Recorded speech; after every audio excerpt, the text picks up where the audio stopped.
জানো, একবার না আমার দিদা আমাকে আর আমার ভাইকে বলছিল যে আমার দাদু আর দিদা নাকি যখন গ্রামের বাড়িতে থাকে সেই সময় নাকি আমার দাদুর সাথে এক ভৌতিক ঘটনা ঘটেছিল।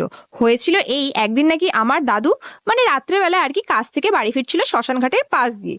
তো হঠাৎ তিনি শুনতে পান পিছন থেকে কেউ নাকি তার নাম ধরে ডাকছে। কিন্তু পিছন ফিরে দেখেন চারিদিক নাকি অন্ধকার, কেউ নেই।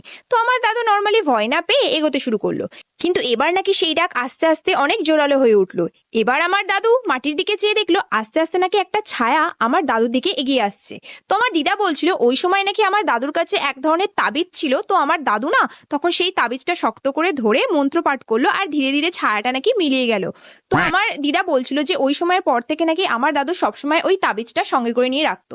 বাই দ্য ওয়ে, এবার তোমরা আমাকে কমেন্ট করে বলো যে তোমাদেরও দাদু দিদারা কি তোমাদের এরকম ভূতের গল্প শোনায়? কেননা আমি যখন ছোট ছিলাম তখন তো আমার ডেলি রুটিন ছিল সন্ধ্যা হবে আর আমি এখন যাব দাদু বা দিদার কাছে গল্প শুনতে।